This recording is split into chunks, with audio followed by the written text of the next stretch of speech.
ওই পারে চলে যায়, কিন্তু শরীরটা যায় না। এই জন্য আত্মজ্ঞান হলো মৃত্যুর পরে যেখানে যাবে, যে পথে যাবে, ওই পথের চিন্তা, ওই পথের সেবা, ওই পথের কর্মকে, ওই ভাবনাকে আত্মজ্ঞান বলা হয়। যে জ্ঞান ধারণ করলে ভগবান পর্যন্ত পৌঁছাতে পারে, একে আত্মজ্ঞানের অনুভব করেছে। একে আত্মজ্ঞান বলা হয়। জড়ত্ব জ্ঞান, যে জ্ঞান ওই পর্যন্ত পৌঁছায় না। যে হাত দিয়ে যে চিন্তা করলে চিতার ওই পাশে যে বস্তু পৌঁছায় না, সেই চিন্তা হলো জড়ত্ব চিন্তা। যে বস্তু বলা হয় আমার আমার করতে জীবন অতিবাহিত করলে ওটা কখনো ওই পর্যায়ে যাবে না। এখানেই গীতা সেটি রূপান্তরিত করে অনুভব করে আমাদের জানাচ্ছে। সেটি হলো যার এখনো পর্যন্ত আত্মজ্ঞান হয় নাই, যার মন স্থির হয় নাই, তার আত্মজ্ঞান হয় নাই। এই আত্মজ্ঞানটা হলো যে স্তরে যাচ্ছে, আমরা উদাহরণে বুঝলে একটু বোঝার চেষ্টা করব। আমরা জল দেখেছি, পুষ্করিণী পুকুর দেখেছি, একটু উত্তর দেবেন। আচ্ছা, পুষ্করিণী পুকুরে বা জলের মধ্যে আকাশের সূর্য দেখা যায়? যাই কি জলের মধ্যে আকাশের সূর্য দেখা যায়?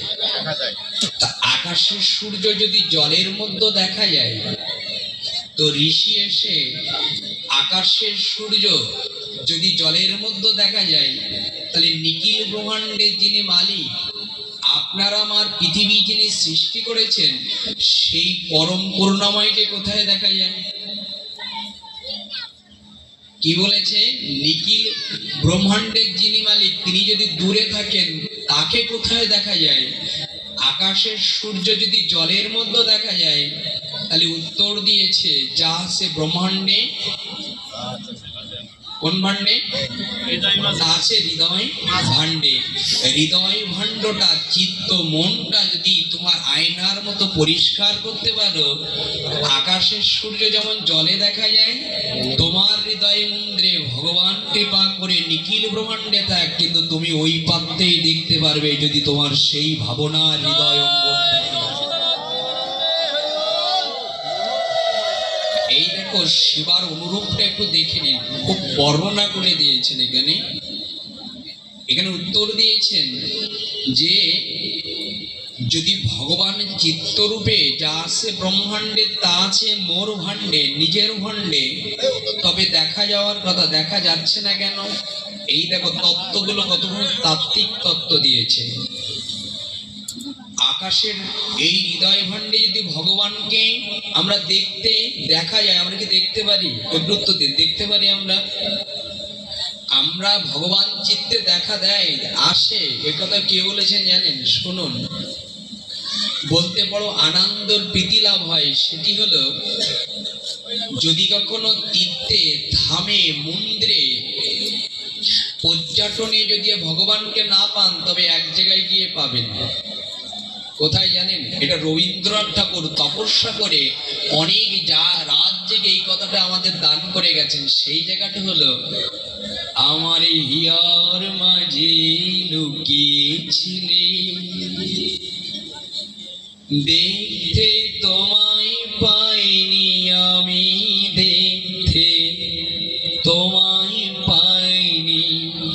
আপনি কোথাও যখন না পাবেন, নিজের মন্দিরে, নিজের হৃদয় মন্দিরে গোবিন্দ কোথাও যায় না। এ কথা কে বলেছেন জানেন? আমরা ফিরবো কথায়, তবে তৃষ্ণার্ত নয়নে একটু শ্রবণ করুন। এই কথাটি জানিয়েছেন আমাদের পরম আচার্য স্তরে, সেটা অন্ধ বিল্বমঙ্গল। কোথাও যখন না পাবেন, একটা জায়গায় পেয়ে যাবেন, দেখে নিন তত্ত্ব। বিল্বমঙ্গল যখন তার দুটি চোখ অন্ধ করলেন, নিজের চোখ নিজে অন্ধ করলেন, আমি এই তত্ত্বে যাব না, শুধু জানাচ্ছি ভগবানকে কোথায় পাওয়া যায়। তো তিনি নিজের চোখ নিজে যখন অন্ধ করলেন, এই অন্ধ করলেন বৃন্দাবনের রাধাকুণ্ডের তট সংলগ্নে, বৃন্দাবনের কাননের মাঝে। তখন যখন অন্ধ বিল্বমঙ্গল ঠাকুর অন্ধ হয়ে গেলেন, তখন তিনি গোবিন্দের নাম করেন। আর বৈষ্ণবের অদেখায় অন্ধ তো, কোনো বৈষ্ণবের গায়ে পরশ লেগে ওই রাধাকুণ্ডের তটে গড়াগড়ি যান, দেখতে তো পারে না। গোবিন্দকে জানালেন, চোখ ছিল যখন নারী কামনা দেখেছি, চোখ নেই ভালোই হলো, কোন সাধু থেকে প্রণাম করিনি আমি, ধুলি গড়াগড়ি দিতে পারিনি, কিন্তু আজ আখি নাই। এই আখি না থাকার কারণে কোনো বৈষ্ণবের পরশ পেয়ে আমি ধুলে মাখতে পারছি, এই হলো আমার পরম সৌভাগ্য। আখি না থাকলেও ভগবানের কোথায় ভগবান বাধা পড়ে আমি একটা তত্ত্বে অনুভব করছি, একটু লক্ষ্য করবেন। তখন উনি যখন এই রাধা শ্যাম গান গাইতে শুরু করেছেন ভগবানের নাম, এই ভগবানের নাম যখন গাইতে শুরু করেছেন, উনি পরে উঠে চলে যাচ্ছে, কিন্তু সামনে একটা কুয়া পড়ে গেল, পাত কুয়া যাকে বলা হয়। এই পাত কুয়া যখন ওই পাত কুয়া পড়ে গেল, তখন আর তার রক্ষা করার পিছে বা আগে কেউ নেই। 3 পা অগ্রসর হলেও পাত কুয়ার মধ্যে পড়ে যাবে। কেউ, যার কেউ নেই তার কে থাকে? এখন ওখানে কেউ নেই, কে দেখবে ওকে? এই দেখো তত্ত্বগুলো।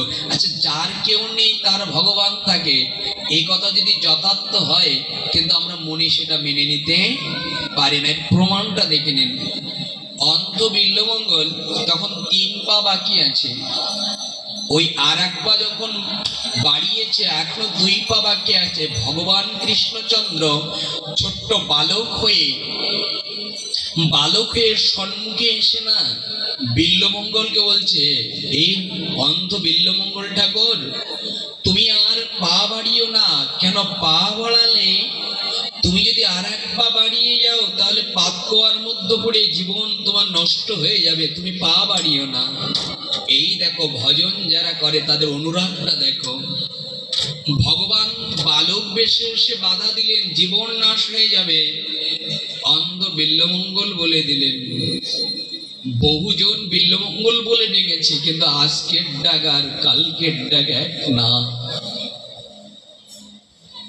আজ যেটাকে আমার সুর নয় অনুভব করছে, অনেকজন ডাকে, কিন্তু আজকে ডাকের অনুভব হলো আমার মনে হচ্ছে আমার কেউ নেই, যার ভগবান আছে। আমার মনে হয় কোনো গোপাল বেশে আমার গোবিন্দ ডাকছে, আমি মৃত্যু হয় হোক, তবে ওই আমি সম্মুখে হেঁটে যাব, যাতে ভগবান, যার কেউ নেই তার ভগবান আছে, সত্য হয়, তবে আমার মৃত্যু হবে না।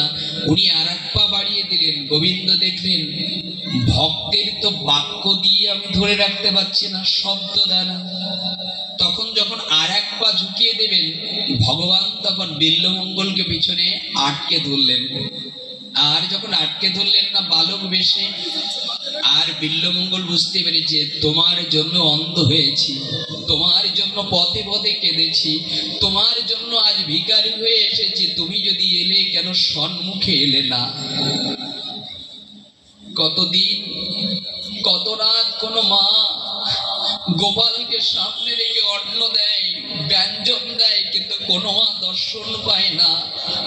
কতদিন পুষ্প অঞ্জলি দিয়েছি, কতদিন কৃপা করে তুলসী অর্চন করে তোমার চরণে দিয়েছে, কিন্তু সে পায় না। যদি এলে তবে পিছনে কেন, একবার সামনে এসে হৃদয় দখল করে দাও, যাতে করে তোমার ওই চরণ থেকে বঞ্চিত না হয়। কি হয়েছিল জানেন বনি? যখন বুকে নিয়ে পরম আনন্দে ভগবান জ্ঞানে বালককে হৃদয় নিয়েছেন, সত্যিই তো তিনি ভগবান, উনি পরম আনন্দ পাচ্ছে বিল্বমঙ্গল। ভগবান দেখলো যে ভক্ত বুঝতে পেরেছে, তখন ভগবান বলছে, অন্ধ বিল্বমঙ্গল আমাকে লাগছে, ছেড়ে দে, আমার খুবই লাগছে। অন্ধ বিল্বমঙ্গল ভাবলো ভগবানের অঙ্গ সুনির্মল কমল, আমারই এই অঙ্গ অনেক শক্ত লাগতে পারে, ছেড়ে দিয়েছে। আমি এই লীলার আসার একটাই কারণ হলো যে ভগবানকে কোথায় পাওয়া যায়, ভগবান ওখান থেকে চলে যায় না, সেই জায়গাটা দেখানোর জন্য আমি এই লীলার মধ্যে প্রবেশ করেছি। যখন ওই শক্ত কঠোর হাত মনে করে বক্ষ কঠোর ভগবানকে নির্মল কমল অঙ্গটা ছেড়ে দিলেন, আর যখন ছেড়ে দিলেন একটু দূরে গিয়ে কৃষ্ণ উত্তর দিয়েছে, ভক্তের সঙ্গে আনন্দ করছে। কি বলেছিল জানেন? বলেছে, বিল্বমঙ্গল পেয়েও হারিয়ে ফেললে, পেলে কিন্তু তুমি হারিয়ে ফেললে। এই কথাটা আবার রবীন্দ্রনাথ ঠাকুর বলেছেন। মাঝে মাঝে হয়, চিরদিন কেন হয় না, কালো মেঘ আসে আকাশে তোমায় দেখতে। আমাদের হয়, কিন্তু কালো মেঘের মতো অহংকার হিংসা জঙ্গল বাঁধার কারণে আমরা ওই কালো চরণ কৃপা করে মধুময় অনুভব করে কানাইয়ের চরণ আমাদেরও মাঝে মাঝে হয়। কিন্তু কালো মেঘ আসলে যেমন সূর্যের আলোটা পৃথিবীতে প্রতিহত করতে পারে না, আমাদের মাঝে অহংকার হিংসা যখন এসে বাসা বাঁধে তখন আর গোবিন্দকে, কিন্তু গোবিন্দ বলে কথাটা বিশ্রাম দিলেন। এরপর ভক্ত যে কথাটা বলেছেন সেই কথা